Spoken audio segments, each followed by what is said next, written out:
Сегодня вечером в Грозном до 6 июля объявлена пауза на втором раунде переговоров между представителями федерального правительства и сторонников Джохара Дудаева. Наш специальный корреспондент Дмитрий Кочетков только что сообщил подробности о том, что было в течение дня. Работа делегации сегодня была прервана. До четверга блок политических вопросов будут согласовывать эксперты. Российская делегация едет на консультации в Москву, чеченская в горы. Видимо, сходу участникам переговоров не удалось прийти к согласию по ключевым проблемам – статусу республики и нулевому варианту. Удалось договориться о создании специальной наблюдательной комиссии по военным вопросам. Чеченская сторона сегодня требовала начала реализации военных договоренностей, без которой она считает преждевременным обсуждение статуса Чечни. Аркадий Вольский рассказал о встрече с Джохаром Дудаевым. Как нам стало известно из источников, близких к ОБСЕ, она прошла в селе Рушничу Усть-Мартановского района. Результаты Джохар пока ответил так, дословно. Если будет принят суверенитет республики, то он готов уйти в отставку, и кабинет министров, и парламент, и президент готовы уйти в отставку. Поэтому мы будем в Москве консультироваться по всем этим делам. В четверг на улице Маяковского, 60, диалог будет продолжен.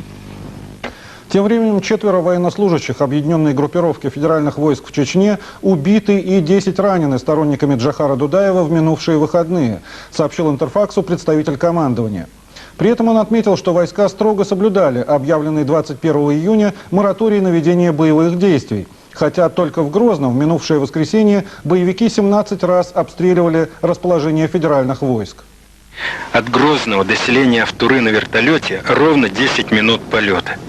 Здесь, в окрестностях села, позиции 276-го мотострелкового полка. А рядом горы. Там боевики.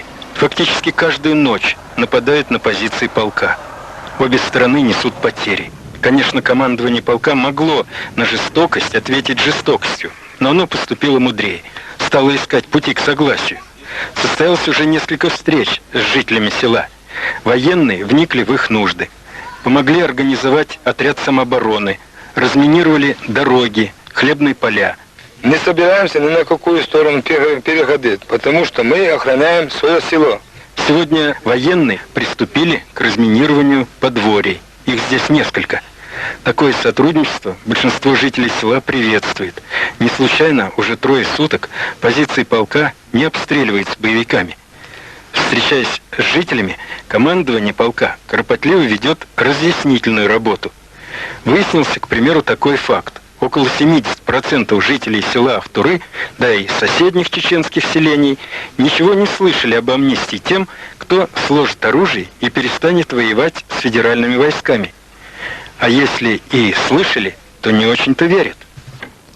Сегодня премьер-министр Виктор Черномырдин заявил журналистам, что как только возникнет необходимость в его личном участии в переговорах по мирному урегулированию в Чечне, он немедленно подключится к ним.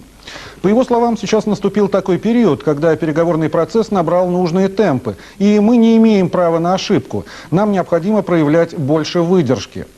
Другая главная задача, сказал Виктор Черномырдин, провести в Чечне в конце года свободные выборы, на которых чеченский народ сам изберет власть. Людей, которые хотят для республики мира и добра.